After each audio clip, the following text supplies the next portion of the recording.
Well, got it done right at dark. Nice mature doe. She'll eat good. I'll set up on top of this pipeline. And she got dropped. I was in a debate on shooting one, but I couldn't pass her up. I was getting a little trigger happy. Now I'll be waiting on a buck. I got my meat hunt over with.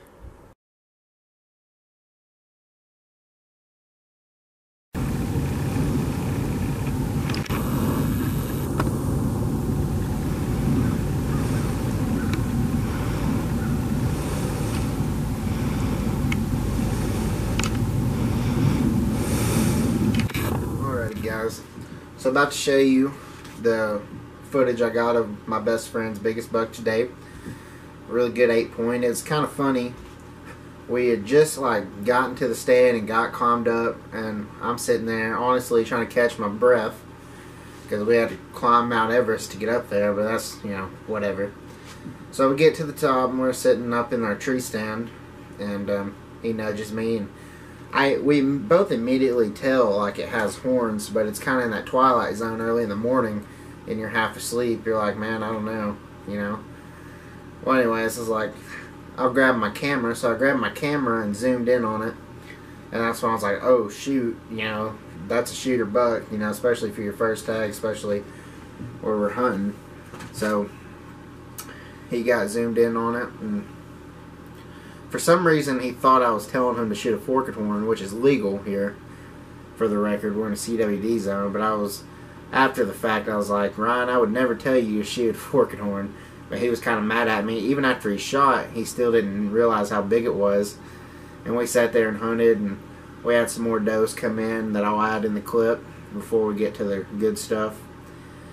But there was nothing like, I wish I'd have been recording, because unfortunately, he found the deer before we found blood, because it didn't run 30 yards after he shot, and he was just ecstatic.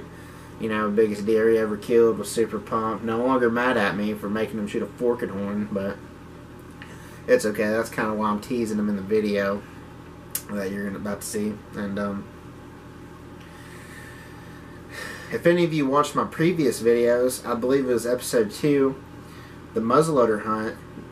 This is actually 100% without a doubt the same buck that he killed that day. And his stand's a different spot. It is just like a total rut hot spot. Like, I don't know what it is. My biggest guess is it's like 3 ridges that wrap around, and it just feeds into the bottoms of like open field and more ridges, lots of bedding. And those deer, them bucks, them satellite bucks, they just cruise that ridge, you know, because I believe personally that a lot of them are in lockdown right now, which is why we're seeing 2-3-year-old deer cruising. The big bucks got the does that came in first locked down. That's just my personal belief. And I think we're about to hit another phase, because they've been chasing since about the 3rd week of October. But anyhow, that's kind of where we are now. There's nothing like hunting in November. Some of the funnest hunting I've ever remembered. I've seen a lot of action, a lot of grunting, more grunting than I've ever heard. These bucks have been real vocal, running these deer down. The does are all crazy because they've been being ran all night, or just a good time. And shoot it. Wait for him to get broadside, take a clean shot.